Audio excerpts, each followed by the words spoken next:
session is progressive patriotism, why the flag can't be reclaimed, and we're really honoured to have Charlie Kimber here deliver that talk and discussion with us today.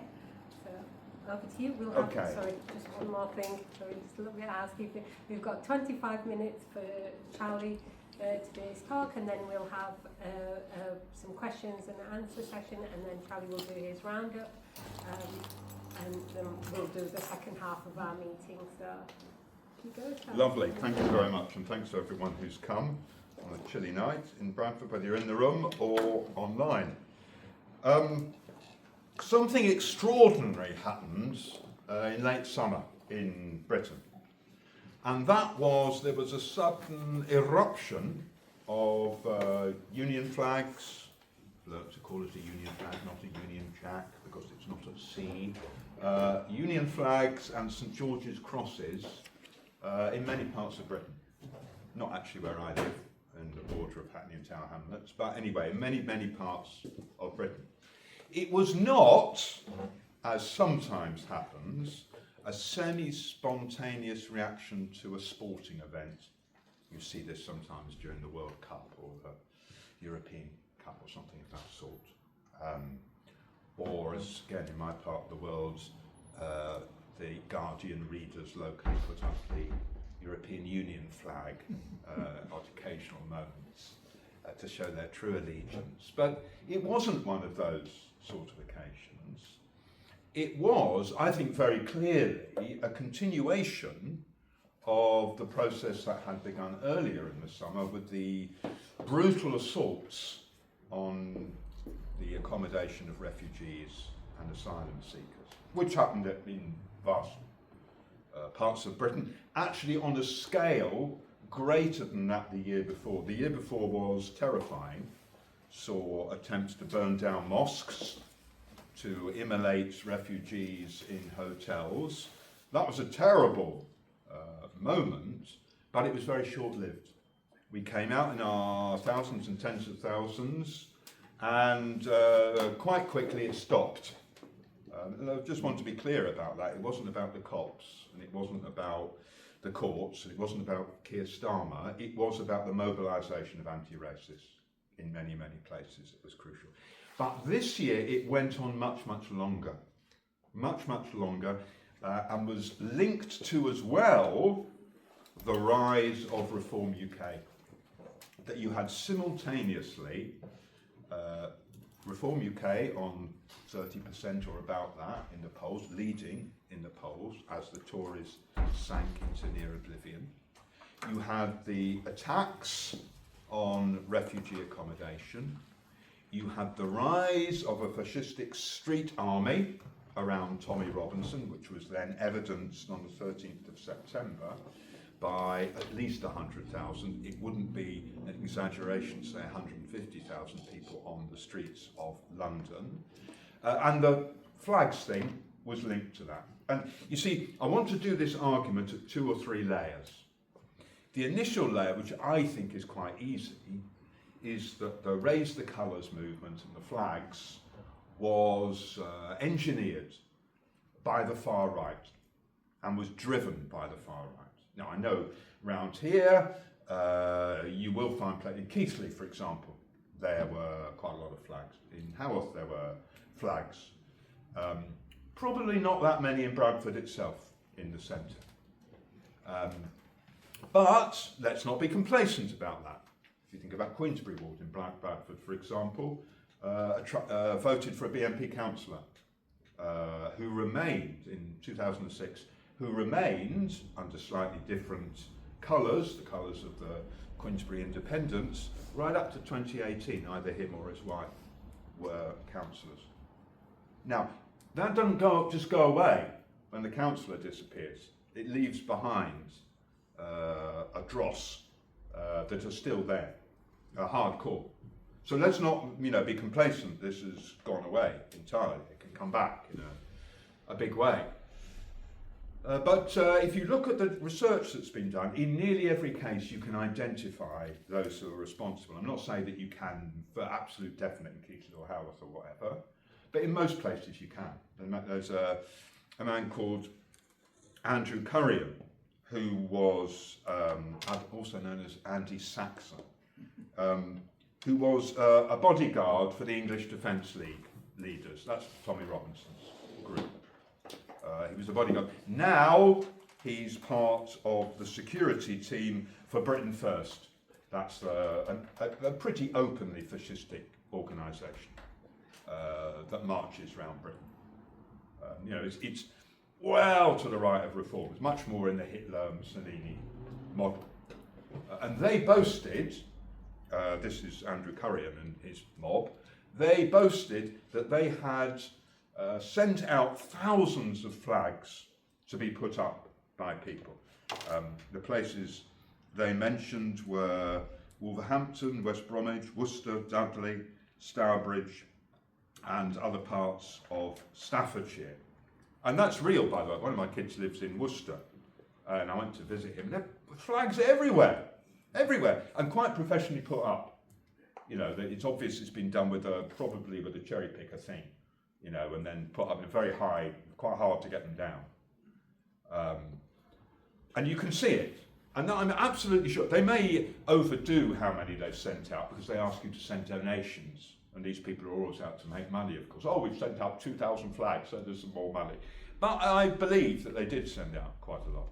In Nottingham, it's another ex-EDL person who says that they've been behind the raising of flags. And in the northwest of England, area around Manchester, Britain First, who had quite a big march in Manchester as well, say that they were the people who put out the flags. So I don't, you know, it's not just some patriotic citizenry or something who suddenly feel the swelling of love for the British nation and want to stick up a flag.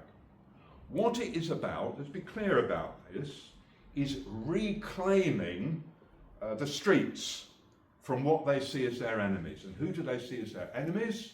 They see the Palestine movement, they see Muslims, they see migrants, they see black and brown people, they see, you know, if you really get into it, LGBT plus people, and they see the left. I spoke last night in Portsmouth, where we had a branch meeting. Outside were 25 fascists trying to close down the branch meeting. It'd be like having 25 people outside here. Second week in a row, there were 50 of them last week. Quite, you know, very intimidating, very intimidating, and all power to our comrades who stood, and they actually got more people to the meeting because people come to show some solidarity with them. But it, you know, it shows these people are at the heart of their politics is Islamophobia and racism and so on, but it very quickly becomes the classic fascist recipe. All minorities, everybody they can assault, and socialists. To break them in order to break the working class in general, the organised working class. That's what they'd really like to do. They'd really like to be outside every trade union meeting, closing it down, every picket line, driving people off. That's really what they'd like. Of course, they're too small to do that at the moment.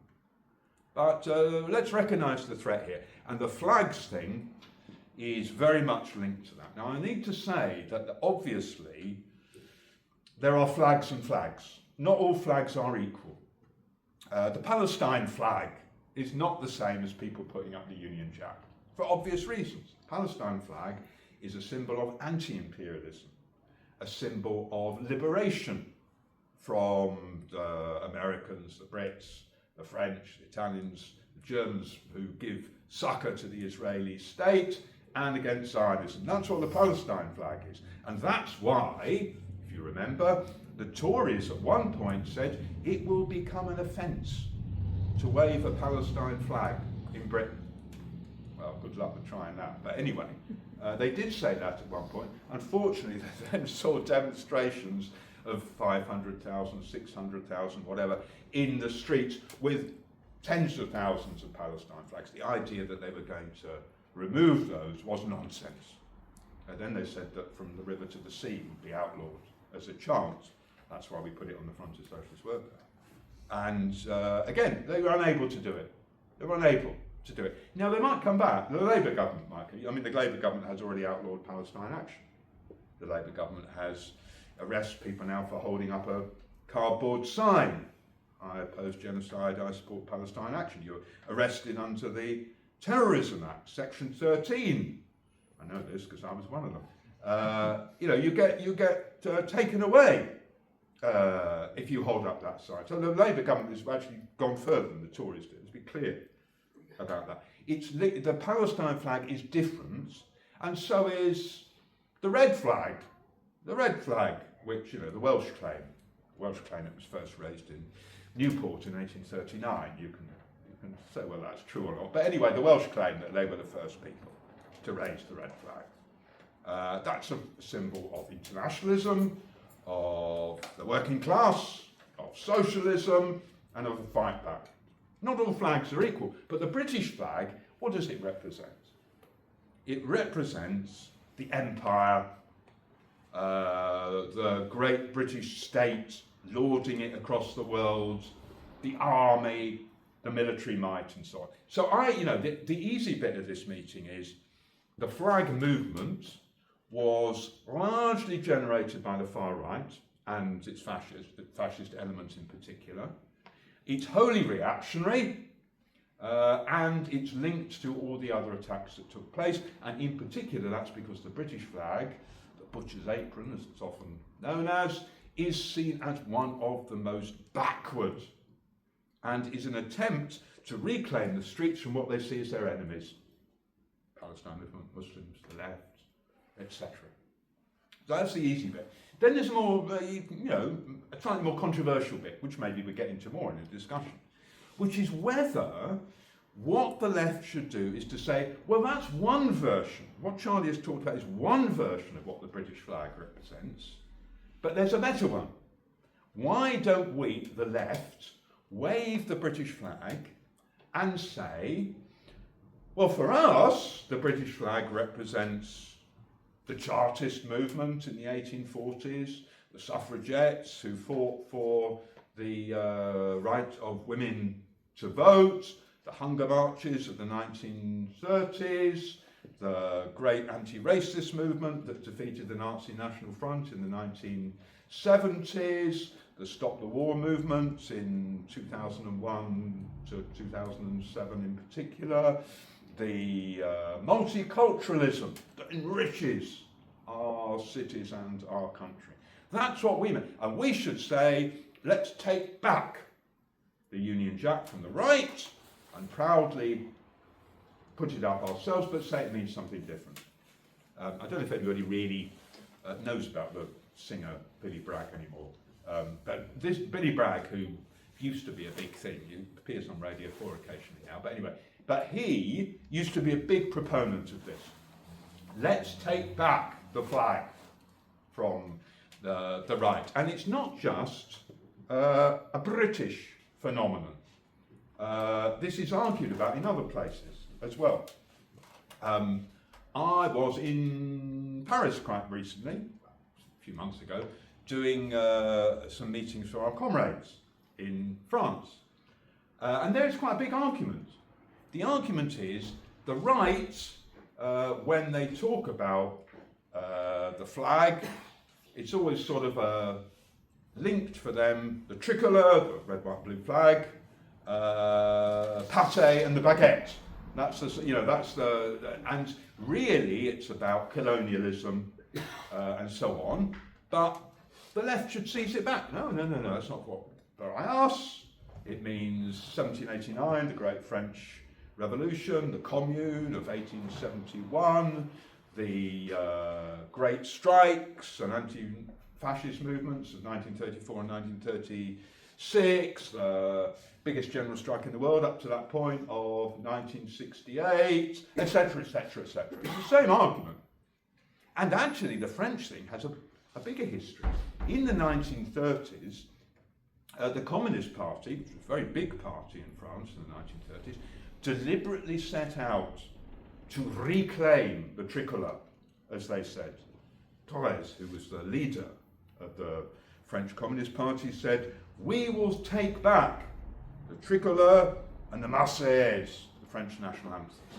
So if you were in the Communist Party, you laid down your red flag and lifted the tricolour, and you didn't sing the Internationale unless you were in a party meeting, and instead sang the Marseillaise. Marseillaise is a good tune, by the way, and it is at least a song of bourgeois revolution, which is more than you can say about bloody God Save the King. But that's what they did, and it's still true today. If you go to a meeting of Jean-Luc Mélenchon and La France Insoumise, the biggest left party in France, in their rallies, there will be lots of France Insoumise flags, but they always make sure there's some tricolours as well. We're French. We're French. And in particular, we believe in the Republic of 1789, liberty, equality, fraternity, and secularism. Don't go on too much about those Muslims. You know, that's what and they've consciously adopted that. Now, should we do that? Could we do that? Is it possible? I want to argue strongly that we shouldn't do it, because I think it's linked to this idea that there is a concept called the national interest, that there is something that binds us together. The fact that we happen to have been born or migrated here, or come as a refugee, or any of the other ways, somehow, at least for some of us, creates the idea that we're all the same. That because we happen to reside on this bit of the earth, there's something that binds us all together, and more particularly, puts us against other people. And this has two aspects, this idea of drawing a line around the British. One is, obviously, if you have an in-group, you have to have an out-group. In-group is all British, although you can then define who the British really are, but all British is one group. Non-British is the out-group. And who are they? Foreigners, people trying to get in to our borders who we don't want, people who come across in small boats. And therefore there is an enmity between us, the in-group, and the out-group. That's one way it works. The other way, of course, is, as former Tory Prime Minister Margaret Thatcher said during the great miners' strike of 1984-85, there is an enemy within. An enemy within. Those who have not signed up to the glories of the British Empire and the British state and unity and so on. Strikers, I mean, that's what Thatcher was talking about. The miners who were on strike and the union leaders and those who supported the miners, they were the enemy within. And she said they were just as dangerous as the Argentinians who British forces had defeated at the Falklands War. They were lucky to defeat them. But anyway, this isn't a meeting about the Falklands War. And she said that there was an enemy without, there's an enemy within as well.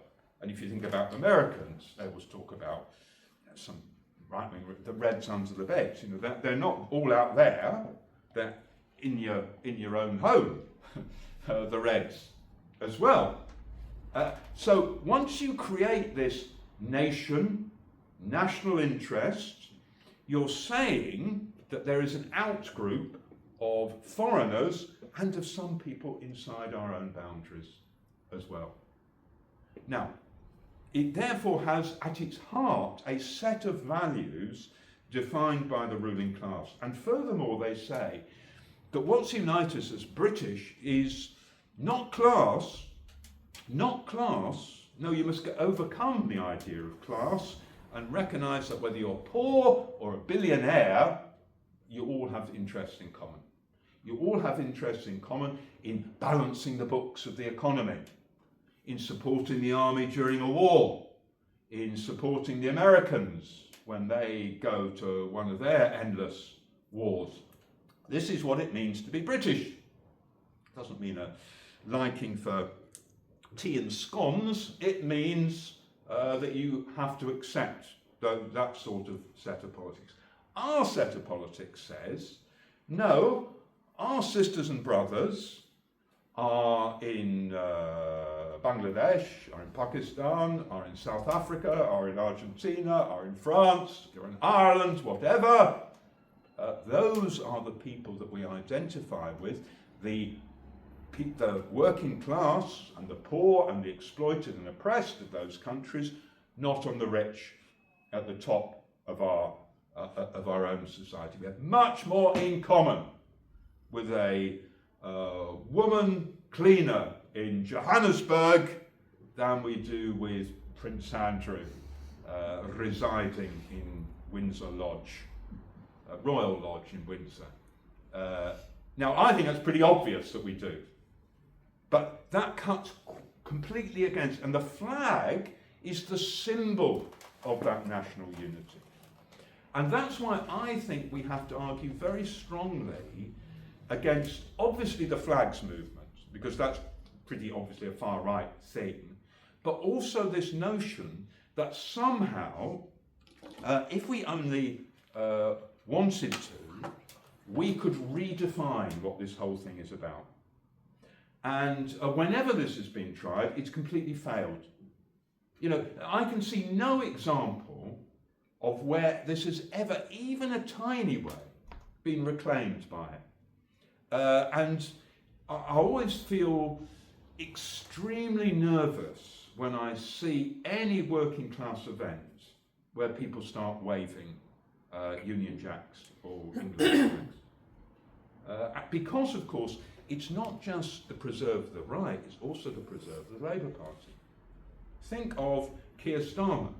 Keir Starmer is never seen in a formal public speech without being surrounded by Union Jacks. Yvette Cooper, she was asked once, wasn't she, what do you think of this flags thing? And she said, oh, I have flags everywhere at home. Everywhere. And not just flags, bunting as well. You know, the sort of hanging up things. You know, when you get into a home, there are flags hanging everywhere, apparently, according to Yvette Cooper. Now, why do they say it's a stupid thing? I'm sure it's not true about her house, by the way. Why do they say such a thing? Because for the Labour Party, they want to stress that they are a British party, a party of all classes, that they believe in this thing about the national interest. And when it comes to them being in government, they will govern in the interests of the nation, by which they mean the rich, by which they mean the corporations, by which they mean the people at the top of that society. So they are united, Labour, Tory, all the rest of them, by this notion of nation, not class.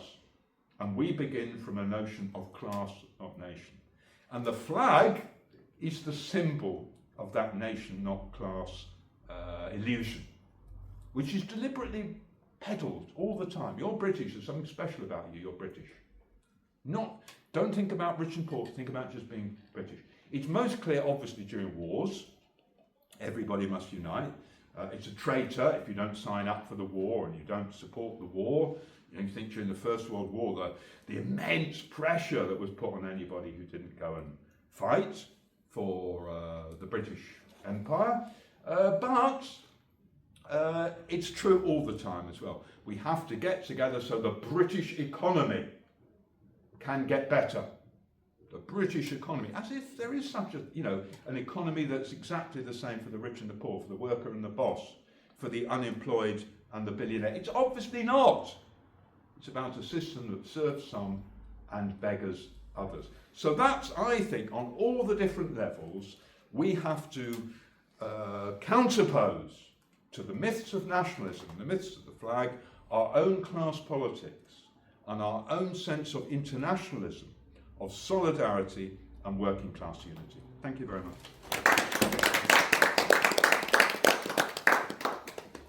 Excellent. Thank you for that really thought-provoking talk there.